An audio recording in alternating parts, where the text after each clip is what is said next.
Thanks in advance for doing this. And here we are live.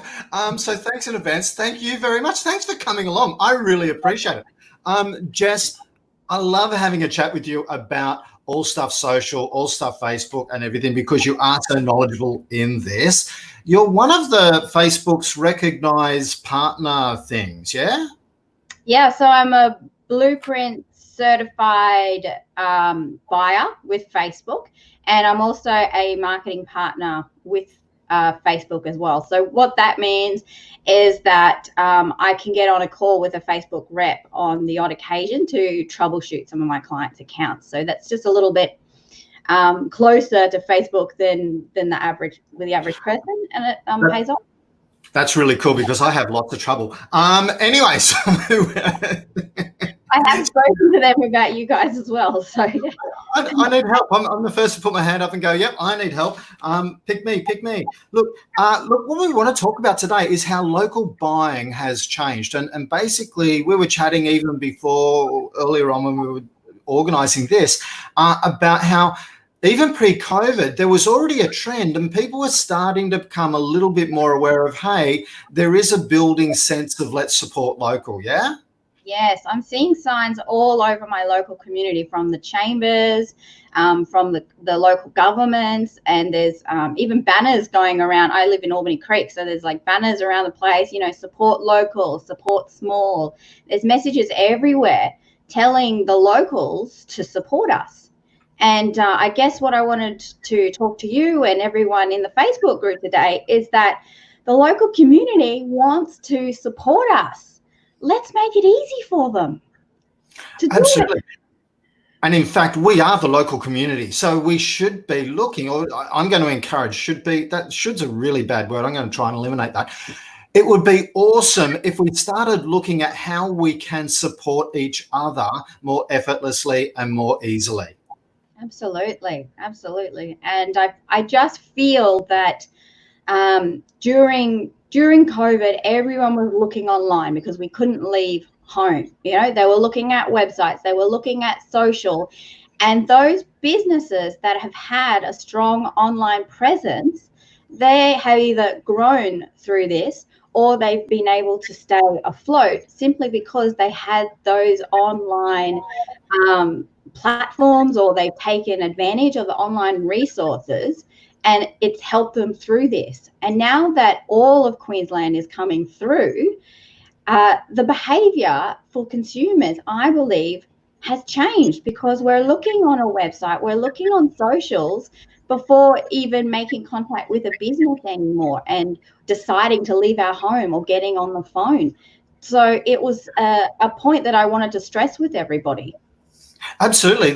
We had 2 or 3 comments in the directory or in the group yesterday that, hey, I've gone and checked out the directory, but because I couldn't find someone there, I'm now putting this comment here.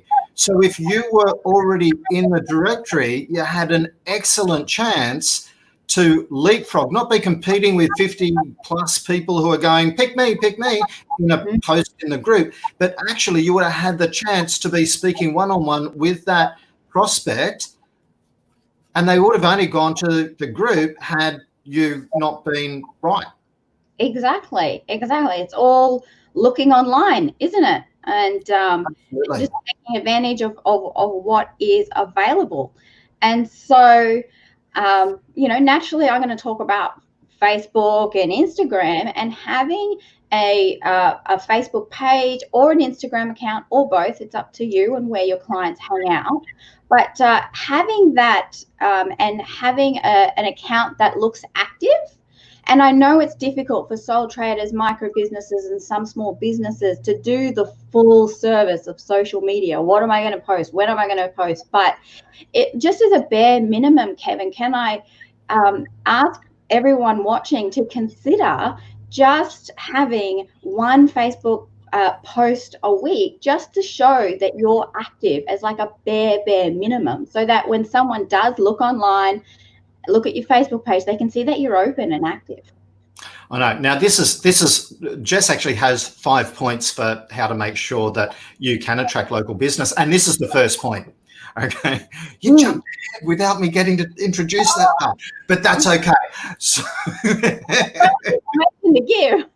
it's all about the structure. So look, so the first point that just making, so local marketing has changed, and it's changed for good. It's an evolution of the process that we had going before. And with that, the very first thing you need to do is, you need to get online and you need to be active online. The first point about being active online that Jess just said was make sure that if you've got a Facebook page, get a Facebook page because it's free, and then do at least one thing with it every single week. That's right. And it could be as simple as, if you've got a brick and mortar store, taking a picture or video of customers enjoying your service. If it's a cafe, a little video of someone making a coffee, or a little picture of, people sitting outside socially distancing, updating the community online how you're working in real life, I guess, is something that could just be your one post a week, and you've got a whole week to think. You've got a whole week to think about this, and you don't have to post it at 11:52 on a Friday morning every week. But as long as you're being active, at least pick a time and just go, hey, this is what I'm going to do. Put 15 minutes in your diary and book it out. I've got this belief that you should be treating yourself as your best customer, right? If you were to treat yourself like you treat your best customer, all of our businesses, and I'm pointing to me too, I'm fully aware of this, all of our businesses would be better. Because if you put time out to do something for your business and a customer rings in, many people will just go, oh, okay, I can do that then, right? Yeah. Instead of going like they would if they were already seeing their best customer then, they would go, oh, look, I'm actually busy at that time. How about, after that? Yeah. So there's a bonus tip for today. Treat yourself as if your future self as if you're your best customer. Point number 2 is, if you can invest in Facebook and Instagram ads or boosted posts, just know how to use boosted posts correctly and cost effectively, then consider showing more people within your local community what you're all about. So this is what I said before, Kevin, about making it easy for people to support you. And the only way that we can do that if we're doing this online is to just show people that you exist, so you're not a secret and you've got a great business, and just tell people. We don't have to sell to them. I'm not saying that. I'm just saying to say what you are and what you're about. It's just help let people know what you do. That's right.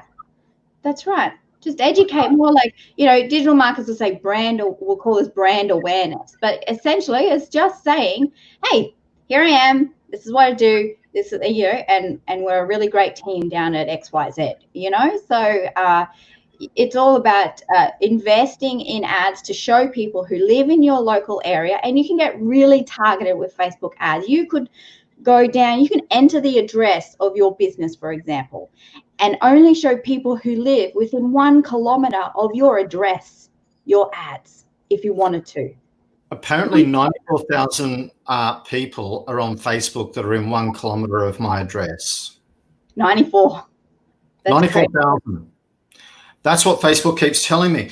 Look, and I'm gonna give a quick plug for our Brisbane Small Business Directory at this point too, because the top end of that, our showcase level, is a mini marketing platform that you can use in conjunction with the Facebook community. Now, you don't use either in isolation, but use it in conjunction with the Facebook community, because it has 3,500 to 4,000 people coming in every day. Absolutely, right? And I'm on that as well.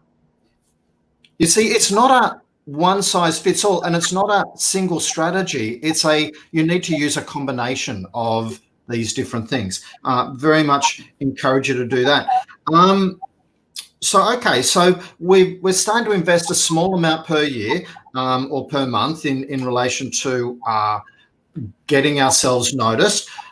We've got a strategy of we're doing something every single week. What's the next step? The next step is that once people start engaging with you, and what we mean by engaging is maybe they're commenting on a post or they're reaching out you to in a private message on your Facebook page or Instagram page, the next step is to actually respond. Like their comment, reply, try to reply with an open-ended question, perhaps, so that you can start a conversation with them and start building a relationship. And I feel like building relationships on social media, if we're talking about like a point system, Kevin, on social media, engaging with someone online is worth half of what you can do offline. Not even.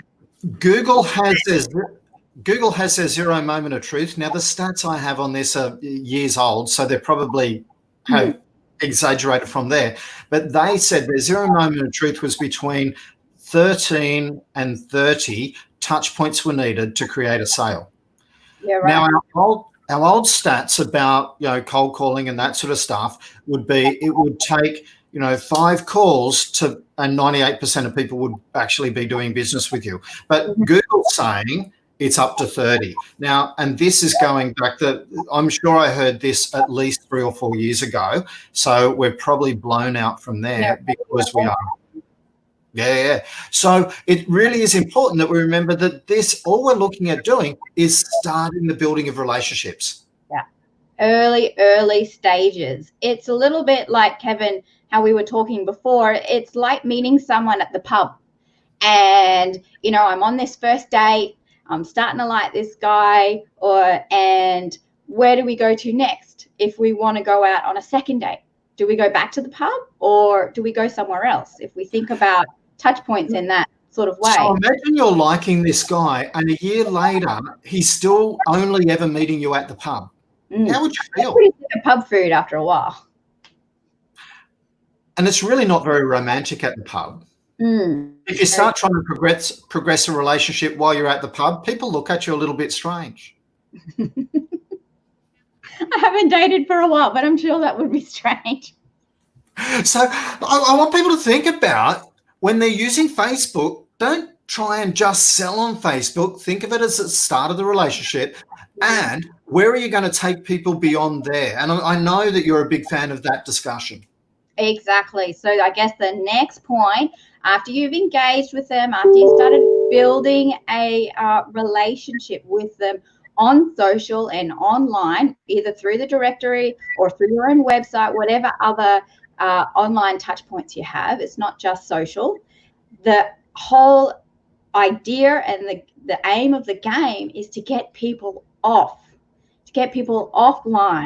and talking to you, because that is how we're going to build those relationships. That's how we're going to build that trust factor. And then that's how we're going to win more business. Absolutely. We talked about you can accelerate the relationship development process by taking them elsewhere, away from the pub or away from social or away from your website. And when you're trying to do stuff too early, people are more reticent. They don't want to leave. That's right. Unless you've got a really good offer, either a freebie or a really cheap offer that's going to entice them to want to get off. Oh, come on, not that easy. Now, so absolutely. Think about how you're doing it. Think about how you're going to progress a relationship away from social media. Make sure you're doing it appropriately and see how you can do it. But look, there has been all the talk lately of the challenges that Facebook are having and the like. We need to think about how we can converse beyond just a single dimensional, we're only ever on social media. Yes. And that's why being on other platforms, like owning your own website, because if Facebook left tomorrow, what would that do to your business? For me, I have an email list, I have a website, I've got LinkedIn, I've got, Google My Business, I've got the directory, and I've got other directory listings. That's what would happen. Like if Facebook left, I would still have all those resources. So as much as I'm like, yeah, Facebook and Instagram, I always have in the back of my mind that we need to have those safeguards, and we need to include those other resources and touch points in our whole, marketing strategy. Is that what you do every morning? That little, yeah, Facebook and Instagram. That's how I try to start my day. And by the end of the day, I'm like, Facebook and Instagram. So that's why I keep my hair curly, because it's always just like. Just naturally scrunched up like that. So it really is about the final part about how to develop that relationship is about learning from experts. We've talked about this. Absolutely. Follow people who know what they're doing, because we can't be an expert in everything. I mean, I follow people for SEO, and I follow people for, website design and LinkedIn, because, we can't all be an expert in everything. But the way to shortcut your learning is to follow someone who is and learn from them.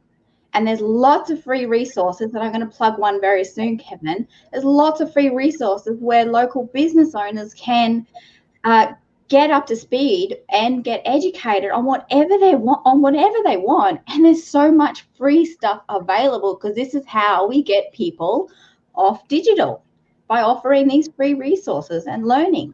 That's a big secret. And I want to encourage people. There are so many local experts. Our group has an embarrassing array of experts in different fields. And, and if one person's not your style, that's okay. There'll be another person that does a similar role. And even when we're talking about working on Facebook or whatever, there's so many different strategies depending on the industry that you're in, and depending on, your style and how you want to approach that it's never a one size fits all approach. It never is. There are similar principles, and that's something I'll teach people in my upcoming masterclass. There are similar principles, but every situation is different. So if you could get like the ground foundational knowledge, then you're already ahead of so many people. And once you have that, then you can reach out to more industry experts that are your industry experts, and just follow what they're doing. And what you said before about there's multiple people doing, in experts in the same thing. Find a person you like. If you don't like me, that's okay. There's lots of other people. Find someone you connect with, because you're going to learn from that person a lot easier if you actually like them. If you don't like them, don't follow them. That's, we have different personalities for a reason. I'm not as strong as Jess. Please like me. So yeah, have a plan. Now, Jess, you do have an upcoming masterclass. What we'll do is we'll get you to put that in the comments, because you're always going to have an upcoming masterclass, and I know that, which is always going to be in your directory listing over at brisbanesmallbusiness.com.au. Your business is?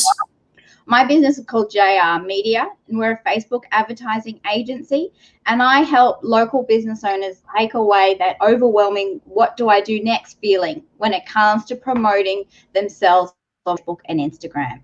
And can I talk about my masterclass, Kevin? So the masterclass is all about how to avoid being your town's best kept secret. And in this class, it takes about 90 minutes. You're going to learn 4 advertising secrets that digital marketers don't want you to know, so that you can attract customers into your local business. So I'm going to talk about the difference between the boost button and a sponsored post. I'm going to talk about a major mind shift that advertisers or local businesses, if you're doing this yourself, need to have when it comes to strategizing on what your ad might look like and what it might say. I'm going to tell you the truth about Facebook updates and changes. People are always going crazy about algorithm changes, yada, yada, yada. I'm actually going to break it down and tell you which ones to pay attention to and which ones not to bother about, because this is something us digital marketers like to overwhelm people with. There's another change. Oh, there's another change. Well, you know what? It's really not a big deal. There's some that you need to go pay attention to, and some that we can just get by. It's not as big deal. And then finally, I'm going to give that a secret formula to success on Facebook. Now, this is that foundational knowledge that I was talking to you about before, about, every industry is different, but there's a foundational like theory and knowledge. This is what I call the secret formula. And it won't be so secret if you come to my masterclass next week. There's actually 3 times available on next Wednesday and Thursday. So people can come. I'll be there live all 3 times. And they can ask me questions and we can go through the content together. And I really think it's going to help local businesses in this group to help them make it easy for locals to support them. And that's what I love about this group. As I said, so many experts happy to share their knowledge for free so that you can run a better business and give you the opportunity that, hey, if you want a greater experience or you want to get results faster, to then start utilizing them. Let's start thinking about how we can invest locally rather than sending all of our money over to American experts. And I pick American because that's where most of them tend to come from. So let's think about how we can support local, how we can put more money into the local economy and to invest with people who may even turn around and invest back with you as well, because it's always great when you're both clients of each other. Jess, absolutely. I know we already have that relationship and both love that. We met each other online and we've met live. We have. Only twice though. We've met online way more times than. But we don't try and be inappropriate online, and that's the best thing. So Jess is going to put links down to her masterclass for next week in the commentary here. If you're not watching this live and you want to find out more about Jess's stuff, check her out on the BSB directory website, bristolsmallbusiness.com.au. She's JR Media, always has events coming up. I know that. She shares the knowledge freely. Check out her blogs. She does awesome videos as well. That she updates occasionally. Not enough. So thanks very much for your time. I really appreciate it. Thank you. Helping everyone out. And I look forward to talking to everyone a bit later on in the group. See you then. Excellent. Thanks a lot. Bye now.